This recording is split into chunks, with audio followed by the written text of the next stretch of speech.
I had enthusiasm. Yeah. So you were 22 when you met him, and how long did it take for it to turn into like a romance?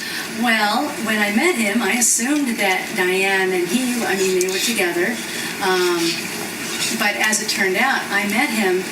I happened to be there on Walpurgisnacht, and I met him on May 1st, the next day. I said, when I called, I said, I know this is a very bad time for you because I know you're very busy, but this is the only time that I'm here, and if there's any way that I could just stop by for a few minutes and shake your hand, I'd really appreciate it. Well, it turns out that Walpurgisnacht 1984 was when Diane chose to walk out on him. And so this was the day after. Of course, he didn't tell me anything about that because for months after, when they were going through turbulence, he was covering for her, and he figured, they'd been together for 23, 4 years, that it was temporary and that things they'd get back together and everything would be fine. Well, things just sort of degraded, but in the meantime, we met, and we started talking over the phone. That first night, we had a wonderful conversation. Then I met him the next night. We went out for dinner again, and we went out to I don't know whether you know anything about San Francisco, but where the Cliff House is, out looking west toward the sunset. We spent the sunset. Like by Sutro Baths? Yeah, out there where Sutro had his place out there, and then I came back to San Diego, and he wrote to me, and he said that your destiny is to come to San Francisco.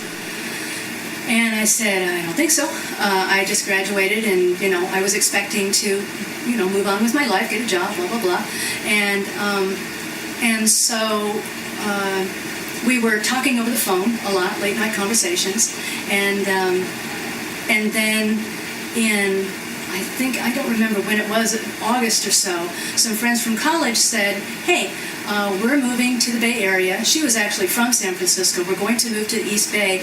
We've got a house, and we need somebody to move in with us to take part of the rent. Would you be at all interested in moving to the Bay Area? And I said,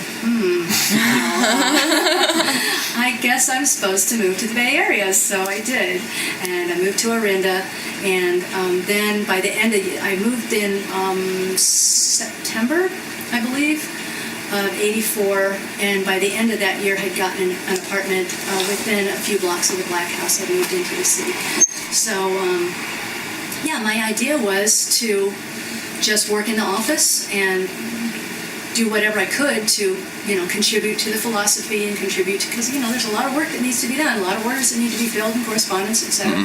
So I figured I would be there, and Diane wasn't there, and well, she's off visiting her family, or she's staying with her parents, or, he was covering, which, any good partner would do, and waiting for her to come to her senses and come back, and then it finally, came that things had gone the other way, and that was not going to happen, and so I started the book. I started making notes on some of the things that he said, because we spent all the time together that we had, and stories all the time about Milo and Roger, or the people in the Magic Circle, or Ken Anger, or just things that had happened in the circus or in the carnival or in Hollywood, or Marilyn Monroe or Jane Mansfield, or all these wonderful stories. And so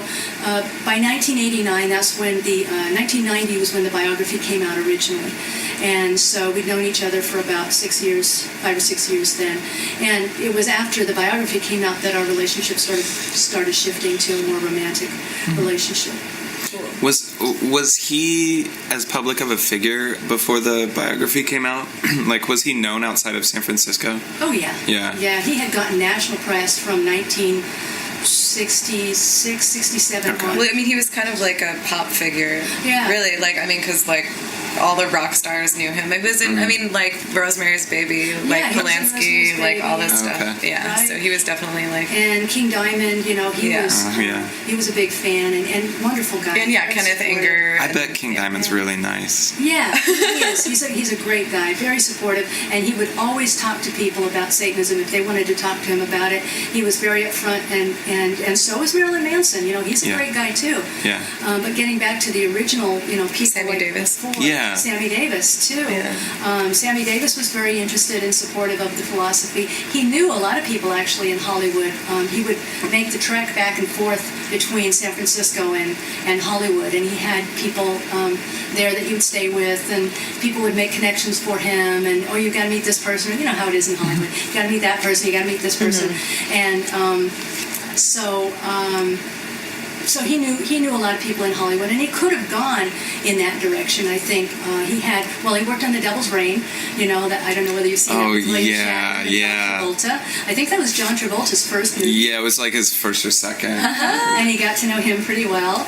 And William Shatner, I think, was a little aloof because he just, I don't know, whether he just didn't quite get him or... Why didn't Travolta go to Satanism? Why did he go to Scientology? God. Yeah, missed opportunity on his part.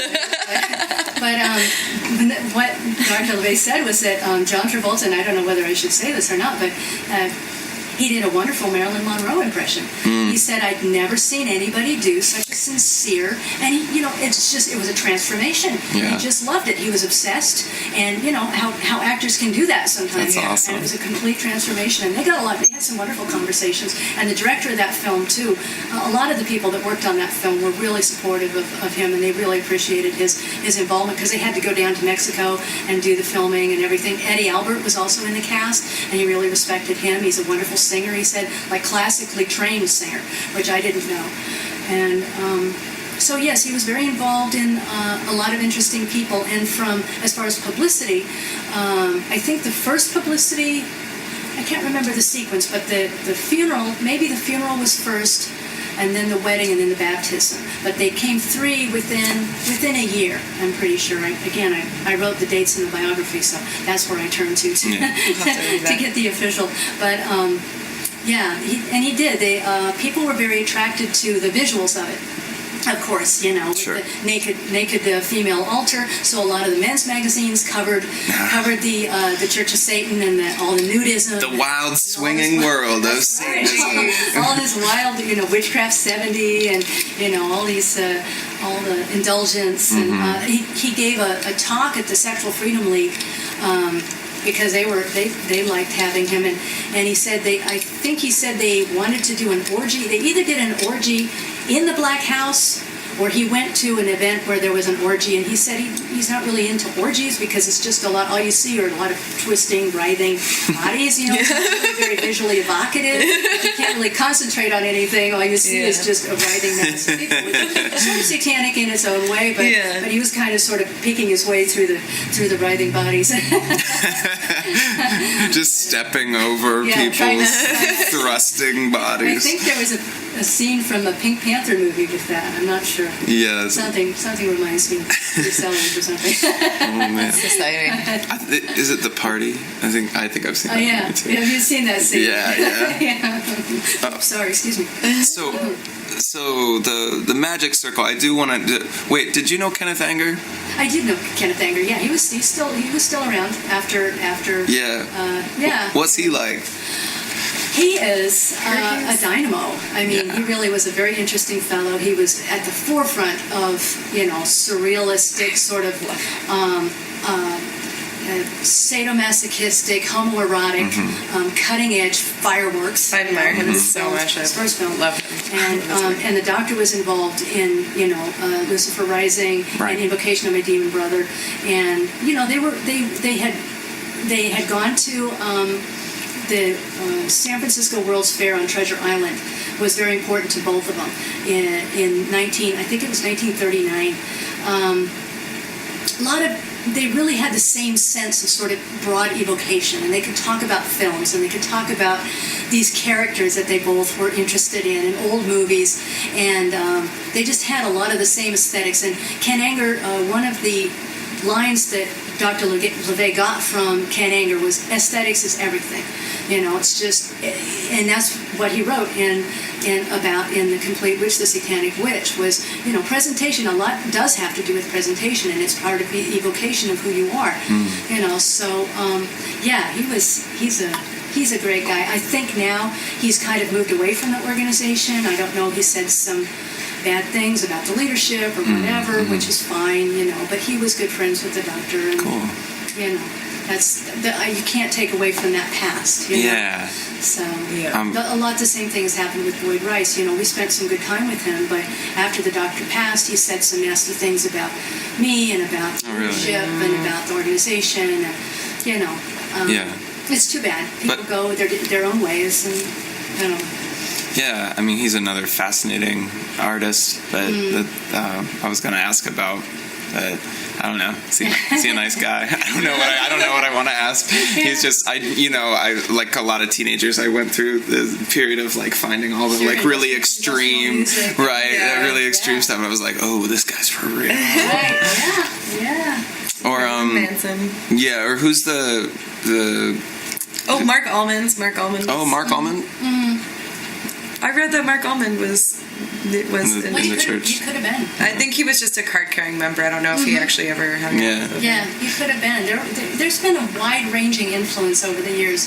And as you say, the interesting part was in the very early days, and it was funny because we were just looking at a scrapbook of very earliest publicity from local San Francisco papers and columnists from Dr. LeVay. And he was a magician, he was a hypnotist, he was a crime photographer, all of this before, as well as being a musician that played at some of the little, like, I guess it'd be like bars where they had organs, not piano bars, but they had organs, so I guess it'd be organ bars, I don't know. Yeah. But he played locally up and down in that general Bay Area.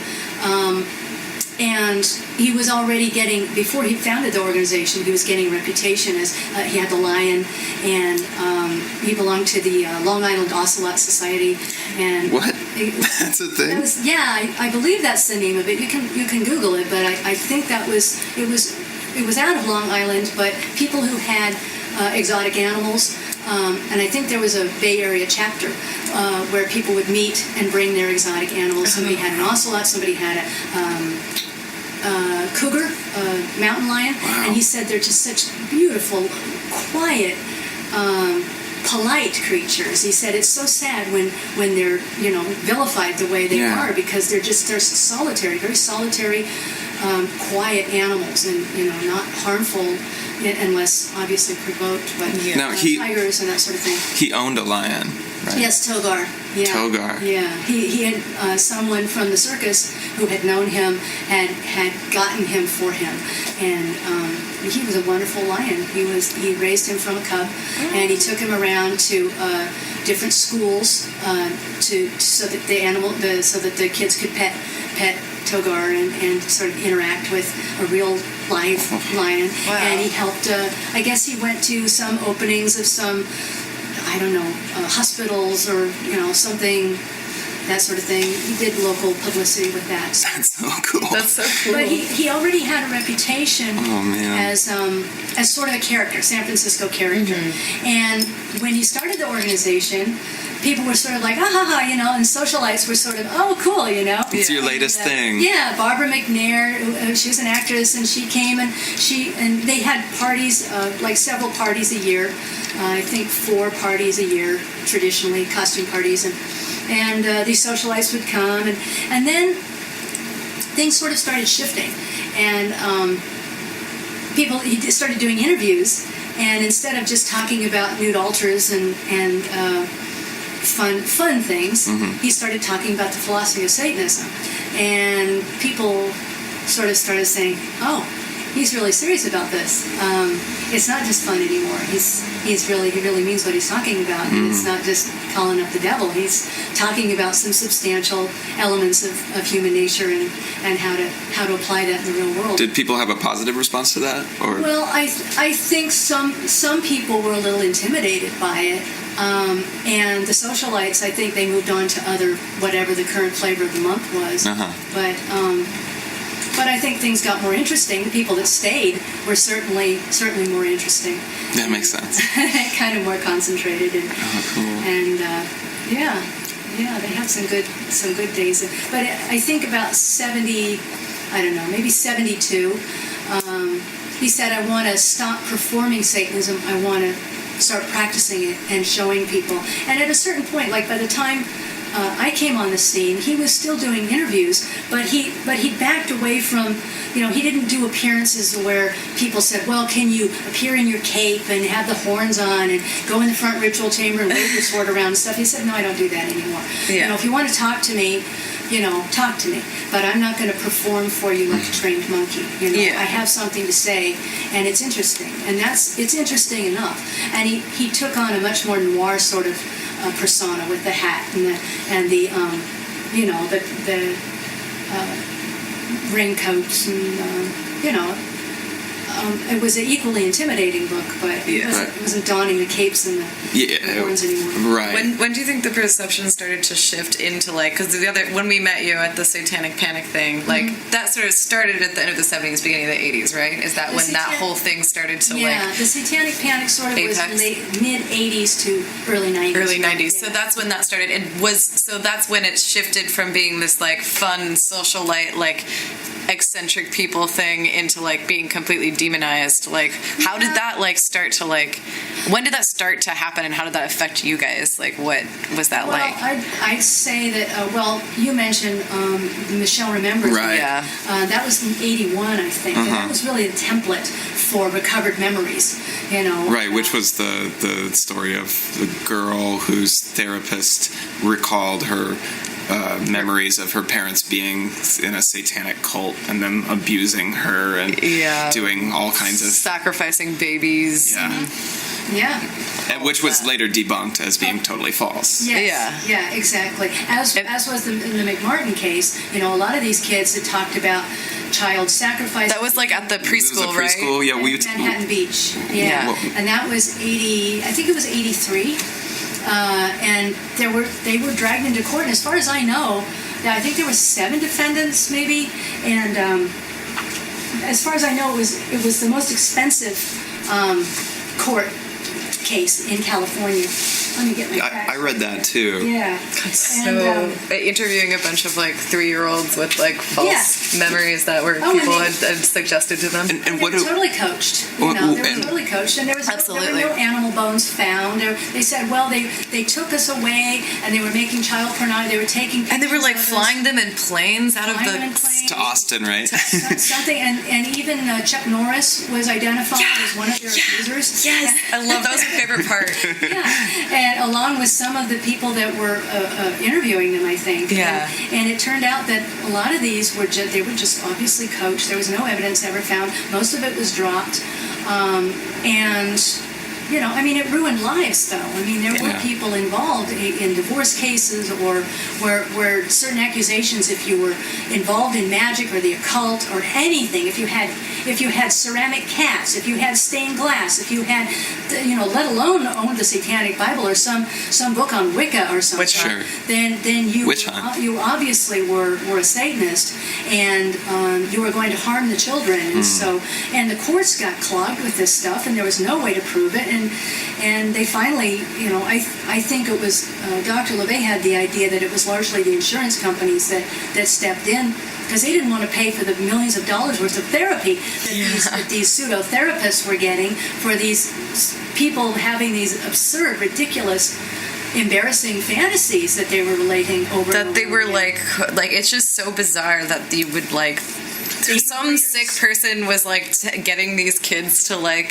I'm sure there was probably some kind of fucked up abuse going on, but I'm sure they were just oh, this is what's really happening, tell them this is happening, or I'm gonna tell them. And at a certain point kids want to please too. Sure. So you're tell me the story of what happened. Yeah, tell them this happened. And weren't they wearing black capes? Right. Yeah, they were wearing black capes. I guess if you're bringing it up, then it must be something that you know about. Maybe I don't remember. were. Yeah. And also there was the Geraldo shows and Sally Jesse Raphael shows and the Phil Donahue shows and all of those shows. They had to make the money every week. Right. Yeah, Well, and that's- Jerry Springer had everyone. It seems like that's the thing, is that the Satanic Panic really built up steam when people started, evangelicals and media people started to make a lot of money. I mean, it was the same time as that Reagan stuff we were talking about earlier. It was like the same time of starting to like the far right and like religious starting to appeal to the evangelicals and like making them afraid. Be scared and afraid follow because us. like the other people are doing bad things and you need to be scared about it, and so you need to be like, listen to us. You want to know what they do? They touch children and they kill animals and babies. They just kill babies. And who sucks the blood of Christians through a straw during Nazi Germany? Wasn't that the Jews? Yeah. Right. That make candles out of the fat of Christian babies. Sure. No, that's right. That is big noses and these beady little eyes and they ruled the world through their machinations. They're evil. Yeah. Right. Yeah. So it worked for the Nazis. So let's find a new you scapegoat. wouldn't think that it would work. You wouldn't think, and this is relatively recent times. It's very recent times. You wouldn't think that such crap could even get on the air, and yet it did. That's the scary part. I mean, we were living in the middle of it, and as far as affecting us directly, we had people that were, very articulate and very able to go on these shows. And if they were given the opportunity to go on the shows, number one, and number two, if they were even given 2 seconds of time to be able to say anything, they didn't want to really talk to real Satanists because they had their narrative all set out. No, they knew the Satanists. Just wanted a visual cue to be the punching bag. Exactly. Yeah. So Anton LaVey was smart enough. He wasn't going to go on these shows. They offered him lots of money, but he didn't want to dignify it with going on any of these shows because it was completely absurd. Blood money. Yeah. I mean, why would he dignify these lies and these accusations? Instead, what we were doing was we were networking with the Cult Awareness Network. We were networking with humane societies across the country. We were networking with people who could actually, with FBI and local and regional governments, police officers who could actually get good information out there to people. So we did a lot of networking, but it was behind the scenes where things actually were getting done rather than in front of the cameras where the dancing monkeys were. Yeah. Didn't somebody contact the church being like, I'm going to do a bunch of bad things in the name of Satan, and the church contacted the FBI? Wasn't there a story? I read something about. I don't remember specifically, but there might have been. There was a lot of communication going on. Right, that people would reach out to the church and be like, I'm going to go shoot people or something, and that the doctor and people in the church were like, immediately just like be like, this is not. We did. We've had Did you guys get lots of like freaky? Did you get like death threats or any like freaky stuff we got like that? freaky stuff. We called them 800s because that was what they called it in the police department when Dr. LaVey was working with the police department. They called them 800s, and sometimes they would give him, as this young guy, who was interested in the supernatural and interested in interesting people, they would send him out on the 800 cases. Oh, this lady thinks that the FBI is sending waves into her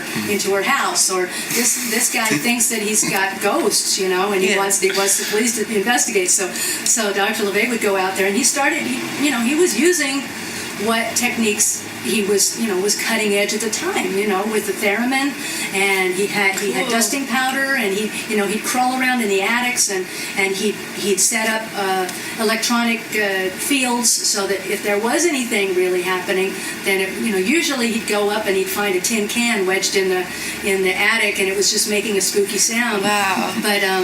But then he'd come down and he'd tell them, well, it was just this can, it was making a sound, and they'd be so disappointed.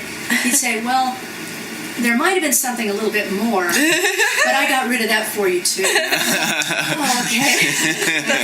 Okay. He sounds really cool. Sounds like he had lived so many lives. He lived a lot of lives, and he sounds charismatic, but not in like an overbearing, like cult leaderish way. I feel like he was like a cult of personality, but not in a manipulative, like and he doesn't sound like that kind of. He sounds like a very true, like humble person in his like leadership way. Just the way that you're describing him is very like happy. It's not like he was like I am great and powerful. I mean, look at me. Like he just sounds like he just was like, this is it. It must have fed his ego ego in some way, though. Oh, of course, Yeah. of course. Yeah, But not, I'm saying not in a negative, like... Right.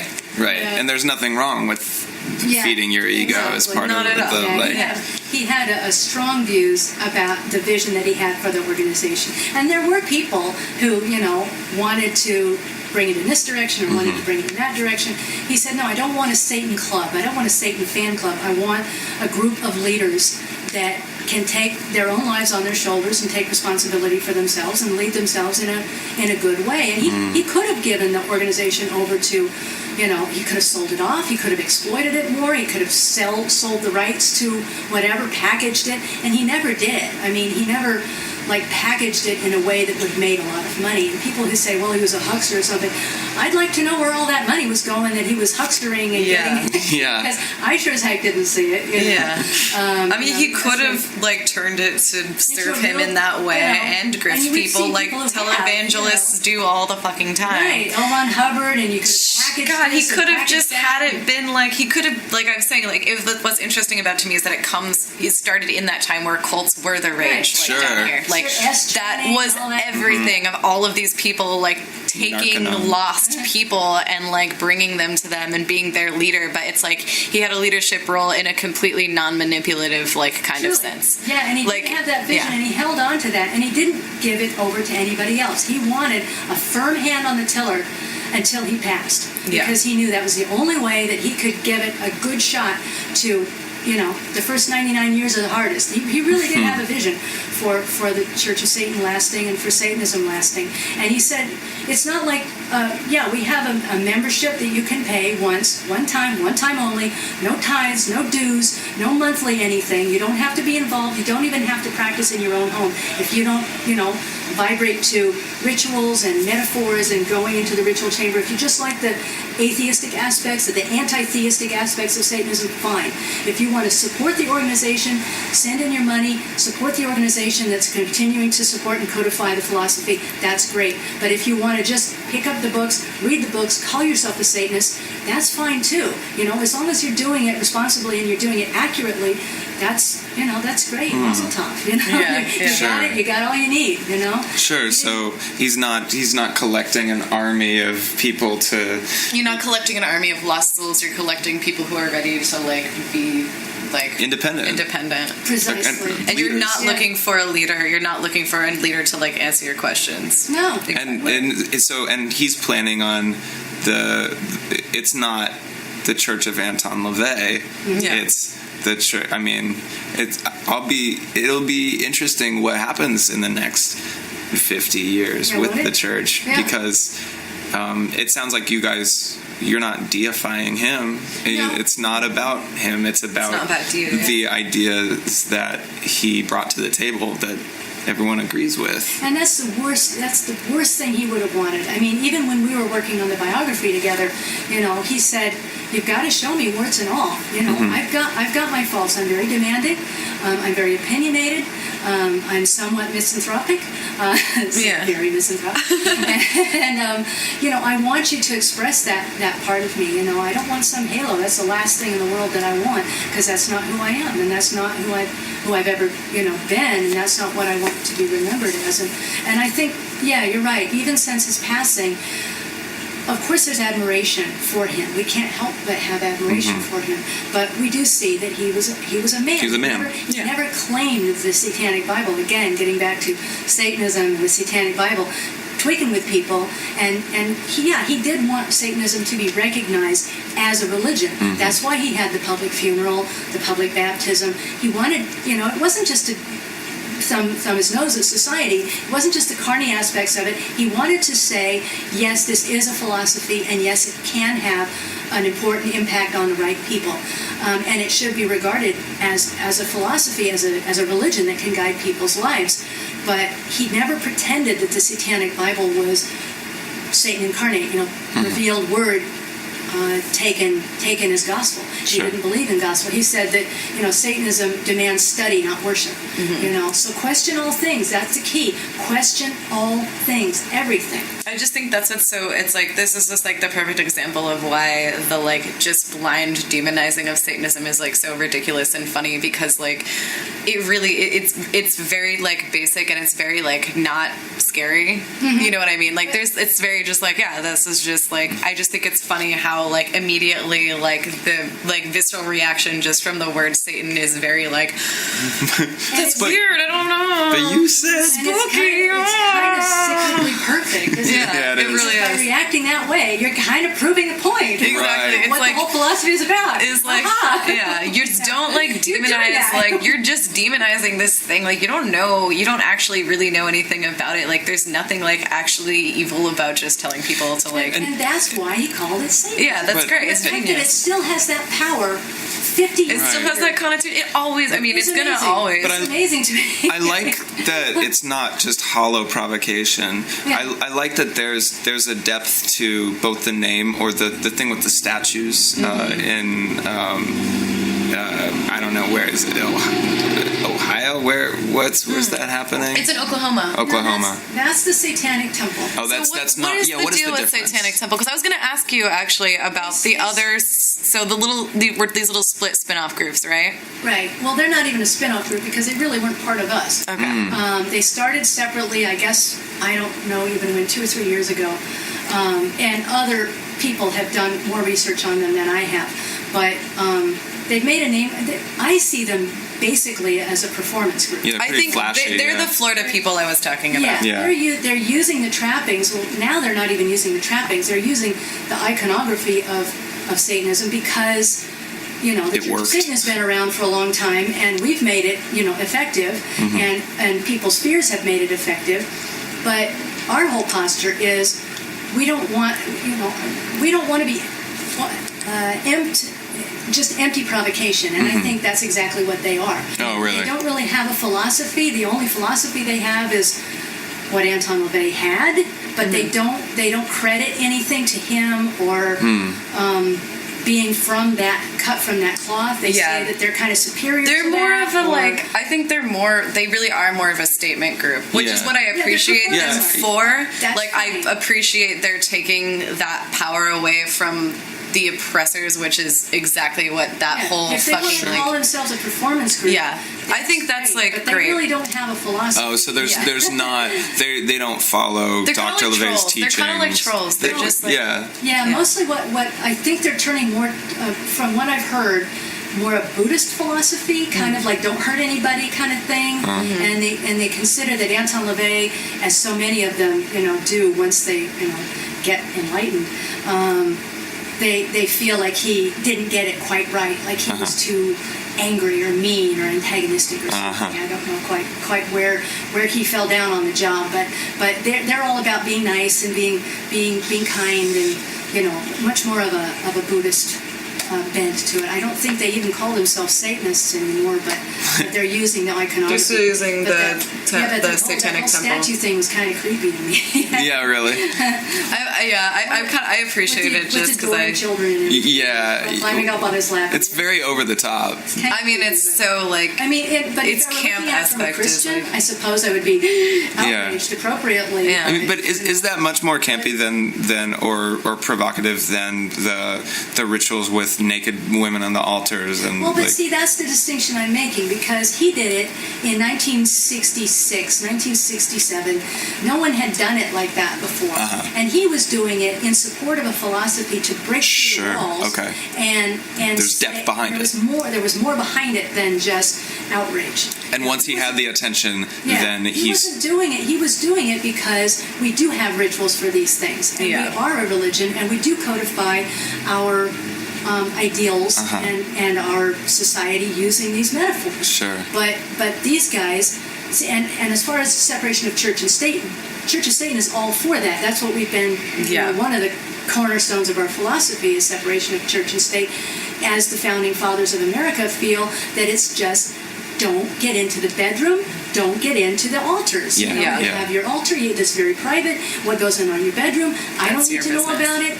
The state doesn't need to know about Sure. it. They don't need to legislate it. And it should, any religion should be taxed. we pay our taxes as a corporation, and we feel that the Catholic Church and every other corporation that calls itself a church should step up and do likewise. Well, I mean, isn't it about helping the community to be a church? Why wouldn't you be taxed? It's actually kind of like a farce to like not like if you're caring about helping like the community and people that you care about, like why aren't you paying taxes and like the rest of us and putting into your community and taking care of people? Right. Yeah. Because they don't believe that. Yeah. Like that's the freaking like that's the hypocrisy like garbage that like falls into. And we're recognized Yeah. by this, by the government as being a religion because we're included in, the handbook for chaplains for the military services, and we're described in our practices are described in, anyone in the armed services has that to show I'm a Satanist and this is what I do, and yet. People say, well, you're not tax exempt, so are you a real church? And I'm like, well, if that's what it takes to be a real church, isn't that kind of a dodge? I mean, you can call yourself a church, sure. and you can make money and be tax exempt. Well, like John Oliver did with that thing where he started the church and was just collecting money from people. Does that make you more real? Yeah. Less real. Yeah, that makes you... I just think that concept is very, like, against the very, like, things that you're founded on, which is, like, giving. It's just, I think more people are coming to that conclusion, too, because, the whole Judeo-Christian thing is just kind of crumbling away. It's just... And especially, again, getting back to what's going on in the Middle East, we see how dangerous that whole spiritual evil versus good, us versus them thing is so. And when kids start questioning, where is God? Where is heaven? Sure. Where do we go after we die? These are simple, elementary questions that 4-year-olds start asking, and they should get honest answers for them. Yeah, and instead, they get gobbledygook about, well, you should just pray and just don't ever do anything you want to do ever because it's bad. And then I think, well, if you raise your child that way, number one, you're teaching them don't ask questions, don't challenge, because you're getting vibes from mom and dad that this makes me uncomfortable for you to even talk about it. And two, just believe me and don't ask anything. And two, if there is a God or if there isn't a God, I'm afraid that maybe you're lying to me. If you're lying to me about that. Maybe you're lying to me about a lot of other things. How can I trust you? You know, and it sets up these questions. Children are not stupid. You know, in the Satanic Bible, we honor children and animals as the greatest beings because they're the most natural and most honest creatures because they're closest to their instincts. And children start asking reasonable, honest questions from the time they can first speak. Why? Why? Why? And that's the grand satanic question. And we keep asking that over and over and over again. But you don't say... But you're not just, it's because of this. Why? Well, I have an ancient book that has the answers and the rest. I've inferred the rest, and I'll tell you. And that doesn't make sense. Kids have great bullshit. Give them lots of time to... My parents were like yours. I would just have a question. They'd be like, well, I don't know. And what do you like? And then there was a while where I was like, I like that cross necklace. I want to be a Catholic now. And they'd be like, okay, whatever. And oh, you like Hinduism now? Like we'd see Hare Krishnas, and I would get the Hare Krishna books, and I loved them, and they were so beautiful and beautiful big books. Yeah, my mom would read me the stories from them, and so that was a thing for a while. And the Jehovah's Witnesses have the best the free pamphlets though. Just amazing. I don't know. I don't think they're as pretty as the Hindu ones, but no, the Hindu ones are prettier, but the Jehovah's Witness ones have the. There's always the page where the meteors are coming down and there are fires and floods and very people very dramatic, and it always ends in the garden where the lion and the lamb and everybody and people of all races and creeds are just hanging out and having picnics and not partying or celebrating their birthday. We kind of did the same thing. We went through I think it's important for your children to be exposed to all religions, and so for a while he was a Jew, and for a while he was a Buddhist, and that's great. I think it's wonderful. You should explore all of those things. I went through a pagan phase for a long time too, and I had all these books, and I would make little herb concoctions. I got sent to Episcopalian camp with my aunt that same summer that I was a Wiccan, and I was just like, well, I'm a Wiccan. It was still really fun because Episcopalians are so Episcopalians chill. are chill. They're the chillest of all the Christians. They're just whatever. My aunt's an Episcopalian preached, and she's like, oh, you're a pagan, all right, have fun. My story with the Episcopalians is that My father was a staunch atheist. My mother was a Jack Mormon. But our next door neighbor was an Episcopalian priest who would drink beer with my dad and swap funny stories and stuff. And so my mom really wanted me to be baptized. And my dad was, foursquare against it. But he said, okay, if Father Nail will do it, then she can be baptized in Episcopalian. Never set foot in an Episcopalian church, but I was baptized in Episcopalian. That's cool. Thanks to beer and good stories. Yeah. I went to an Episcopalian school, so I know they're the coolest. They're the most reasonable, they're the most, of all the Christians, they're just they're logical and they don't take anything literal and they're socially cool and they're like, we just believe this, but we're not going to make you do anything. We're just this is what we like, but here we go. And it's that's nice. I like that. I respect that. I like people's stories. I mean, I love people's myths. Of course. I love it's part of being a human. I love creativity. I love, what you believe in, what drives you, what you dream, what you hope, what you fear. That's all in a person's religion. And there's deep truths in those myths. And, I think as there is in all art. Right. Yeah. I think, none of that is wrong. There's no, absolutely not. Yeah. But don't try to sell kids that it's the truth. Just don't oppress people with it, man. That's the bottom line. Right. Yeah. Don't think it's the truth. And forcing your kids to believe it is oppression in itself. It's you're literal. starting them young with oppressing them and keeping them down. Yeah. Right. On your knee, Yeah. just submitting to authority and distrusting science and distrusting questions and honest inquiry. That's It's abuse, really dark. It's not That good. is. Yeah. Yeah, and that's why I'm not content just being a humanist or an atheist. Yeah. That's why I'm a Satanist, because I see the danger in that kind of indoctrination from childhood on, and we're seeing the results of it now. It's spooky and harmful. It's what will destroy our whole civilization. Oh yeah, absolutely. I think humanity needs to evolve past that if we are going to get ourselves out of all the different messes that we've built around ourselves. There's also a short-sightedness in humans that we need to, because of I want these profits now, and I don't care if I pollute or if I exploit, as long as my profit, or as long as my shareholders are happy now. Well, that's very short-sighted. And if you want to keep doing what you're doing, and if you want the earth to keep going, you're going to have to have a little bit better perspective than that. Well, a lot of religions don't want the earth to keep going. That's just it. They want the savior. They're excited about. I mean, you look at the Westboro Baptist Church and that side of the. I mean, not to give them any more press, but there's a lot of people who really are excited about the earth dying, and because they're gonna go to heaven. And that's what God said He's coming back, and there's gonna be great floods and whatever, and let's bring it on. It's not their responsibility. Sure. The earth is not their responsibility. No. This is Satan's realm. This is the realm of indulgence and lies and illusion. And this is not reality. Yeah. So I don't have any, what if the animals are dying, if all the rhinos are dying out, Right. or what if we're going to go into climate change or something.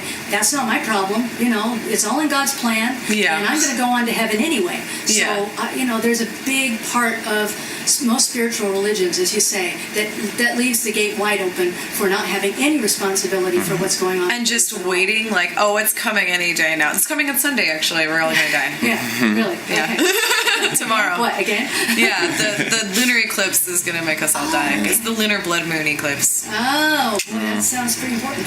Yeah. Okay. It's a super moon, blood moon lunar eclipse. Oh. And it's on a Jewish holiday. Okay. So we're certainly all going to die. And all the assholes are going to get raptured. We'll have to deal with them anyway. If only. If only. Yeah, the doctor kind of had a view on that, about people going to other planets and stuff, because he likes science fiction too. Yeah. But, he said the people who love the Earth will be here, and, thank goodness they'll all be out there. Those people are we can, try to stop telling us what to do. Try to reclaim the Earth again.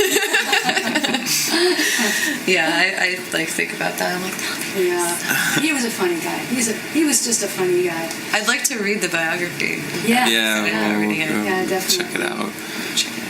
Yeah, self-improvement books. Those who need them won't read them or heed them. There are many who would take my time. I shun them. There are some who share my time. I am entertained by them. There are precious few who contribute to my time. I cherish them.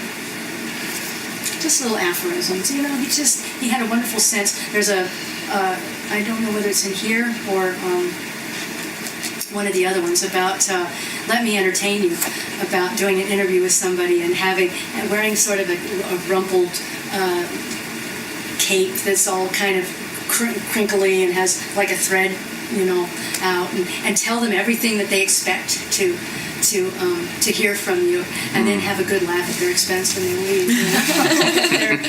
If they're unworthy. But he didn't waste time with people. After a while, he could be very selective with the interviews that he gave and the people that he shared time with, and he really valued that time that he had. And I think he had a real influence on, filmmakers, writers, people who are getting music out. On artists, sort of completely. Yeah, I think so. And underground, like in the 80s and 90s, he really chose very carefully people who, there's a whole zine revolution, the people that he gave interviews to or people that he gave his time to.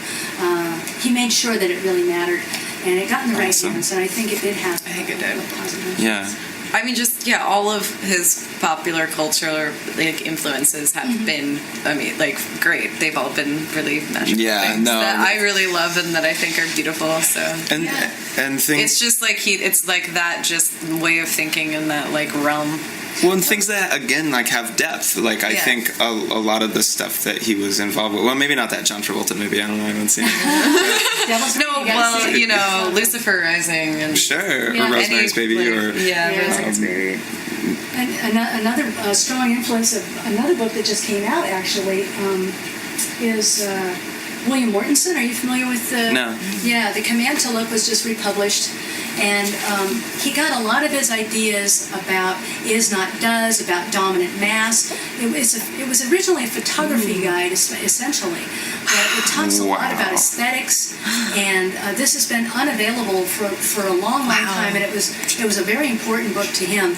And Mortensen's whole take on he was ahead of his time in that he was a photographer, but he did a lot of darkroom modification. And so he was sort of way, way, way before Photoshop. And so photographers like Ansel Adams had a real disdain for him because he wasn't using light and using nature as a real photographer should. Just take it and that's what you get. He would go into the darkroom and he would do manipulations and stuff with it. And so amazing. Artists considered him just a photographer because he wasn't doing original visual art, and yet photographers disdained him because he was messing with perspective and things. But there's so much. This book came out, and another one called American Grotesque, also on Mortensen's art, and he was a very big influence on Dr. LeVay. Also, Austin Osman Spare, if you're familiar with him at all. I'm not. He crossed paths with Crowley, but Dr. LeVay wasn't impressed much with Crowley. He said he was an okay poet and probably a good mountaineer, but he was still full of himself, and he had, again, it was this whole initiation process and esotericism and taking the drugs and sacrificing animals and just a lot of mucking around that was unnecessary. But Austin Osman Spare was an artist. First and foremost, sort of a surrealist at the cutting edge of surrealism, and he had developed a whole philosophy of his own and he believed in talismanic magic very much, creating symbols and talismans that you could hold that concentrated your energy and your thought. And he's really someone to look into. Yeah, and Wilhelm Reich as well, if you're familiar with him, the functional orgasm, and these are the things that Dr. LeVay really drew from more in his philosophy, as well as Jack London and, as I've mentioned, Nietzsche and the Romantic poets and the Enlightenment writers. That's more where he drew his magic from, and he considered it magic, not just, it was practical magic. It was art, Yeah. As again, he was an artist, he was a photographer, he was a musician, so he saw the world through the lens of an artist. Yeah. How does that all culminate in the rituals that you guys still do today? Like, I'm not familiar with, like, are they different than the ones that the Doctor would perform in the 70s?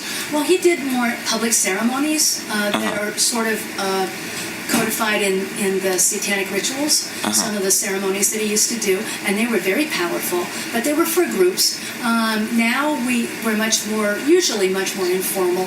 If people want to get together on a local basis and have ceremonies, someone will write a good ritual or a good ceremony. Maybe you've got something you want to work through financially or emotionally or relationship-wise or at work, and we have rituals in whatever way. If you have a group to work with or as an individual, you can have, the basic template, the basic outline for a ritual is right there in the Satanic Bible. Okay, you don't have to pay anybody to get it. So it is codified to a certain extent of like there's a template that you can then work on. Imagery, timing, balance factor, these are things that are important to understand about Satanic ritual and read over and really get into. And then there's a step-by-step process of ritualizing and calling forth and releasing the energy and letting go of it. Yeah. That's really so it's not very different. Yeah. We still, and again, that's kind of saying something, that the same rituals that we were performing 50 years ago are still just as valid for us. Yeah. It's interesting what hasn't changed. Yeah. Wow. Well, I feel like we're kind of winding down. I feel like we are winding down. I think we got just great. I'm very happy. I think that's the best interview we've done, actually. I think it is definitely. It's the most compact. The most compact, and you're definitely the most sane person. Well. That's true. That's true. You are the most. I think that's why it's so easy that we're actually having a conversation, and like you're very like, you're like chronological, and all of your points are like coming together to an actual point. You're answering our question. Yeah, you're answering our question. That's what's been the funny challenge with this, is that we've had a lot of people who like are great people, but they're like brilliant people, but they're very like, they're not here, and they just like will talk, and they just like talk like in circles, and they don't answer your questions, and like the points never happen, or they happen and then it like goes somewhere else, and you can never like bring it back. You're like, oh wait, but that thing, and they're like, no, but this thing instead, and then it's just like I haven't. This is much more important over here. Yeah, you've been very like, I really appreciate it. We're very excited. I'm glad, and if you want to know more, please do read the biography, because I am love much more to. cogent in there. Secret Life of a Satanist, Feral House. Go to their website. Go to the Church of Satan website. I will absolutely. You've piqued my interest so much just talking about him, because I really didn't know that much about him before. Like I knew him as a public figure, and like, but I just wanted to know like, and the way you've described him makes me like excited about him and want to read his biography, because like it makes me trust him more, because I think like in my mind with like powerful men, I have this like thing in my mind of them being manipulators. Like in my mind, like that is like, I totally get that. Powerful men are fucking manipulators, and like they just like use people around them to like force their own will. But I know that like, and I just, the way you've described it has made it be like, oh, like that makes him seem like a real person and not like a manipulator. And like this is the book for you, because he didn't write the Satanic Warlock. Yeah. He wrote the Satanic Witch. Yeah. Because he knew that the real power was with women. Yeah. He loved women. Yeah. He really does. And he knew that, women can do things that men can never do. Yeah. And, not in a manipulative way. But in a rejoicing in being. No, just the way you've described him, like it doesn't like, it doesn't give me that feeling at all. It's just, I was saying, like, it sounds like he was like a humble, like charismatic person, but like a very like just cool person. Like just a really great human. And, again, he wasn't a saint. I mean, we had our arguments, and he could be dictatorial and demanding and all the things that, anybody can be. People are. But it's funny to think of you guys in the Black House, like, having a dispute over like dishes or something, or I mean, you were raising Xerxes together, and it must. I mean, I think that's the funniest thing to imagine with any like kind of public figure, is like just the day-to-day like mundane. Yeah, like when you think about Marilyn Manson or anybody, like right? Yeah, Anton LaVey changing a diaper. Yeah. Share, I must say. He was a good dad. He was a great dad. Yeah. He loved that little boy. Yeah. He really did. He was so happy to have a little boy. He had his 2 daughters, and he loved his 2 daughters, but he was just, and his cardiologist said that having Xerxes gave him, another couple of years. Wow, that's so cool. His kids all. How old is Xerxes now? He's almost 22. Oh, cool. Yeah. His kids all seem so cool. Yeah. I actually saw, I don't know if it was Zena or Carla, on one of those shows. Oh, yeah? It might have been... Oh, one of the One Satanic of Panic. Satanic Panic. She was on the Geraldo. Zena was on the Geraldo. That's what it was. She looked amazing, and she's like... She didn't get much of a chance to say anything. Yeah, she looked... I mean, I like a glimmer of it, like a part of me. I was like, she looks great. She's I love her. She's the one who did like, Radio Werewolf, right? Yeah, she went in with Nicholas Schreck, and she does the werewolf thing. Yeah. Yeah. Yeah, it's cool. Yeah. And Xerxes does. Well, what is he? He's doing good. Is he active in the church? He likes to keep things kind of mellow. Yeah. Yeah. He doesn't. He's not comfortable with me talking about him. But He really respects his father a great deal. Right. And he respects the organization, and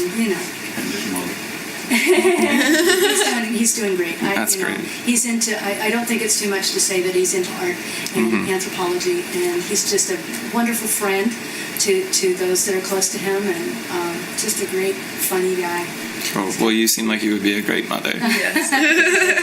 Yeah. Well, I was talking to somebody recently about how we'd go out to dinner, because we went out to dinner a lot, and that's why I was very heavy in those days, because San Francisco has great food.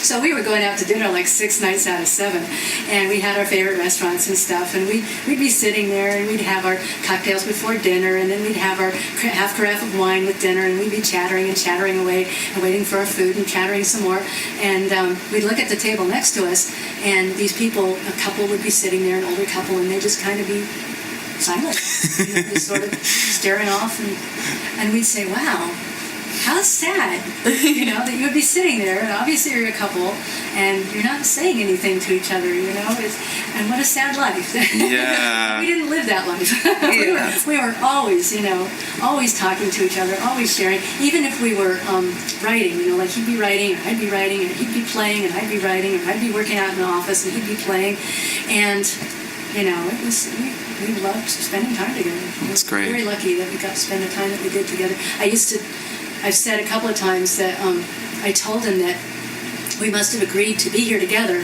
We just missed the timing just a little bit. Yeah. Just the timing was just a little bit, but at least we got some time. You got, at some point somewhere, it was like, okay. Okay, we'll be here together. Yeah. So next time maybe we'll mesh up a little bit. Yeah, or maybe you just this is the start or the middle. Yeah.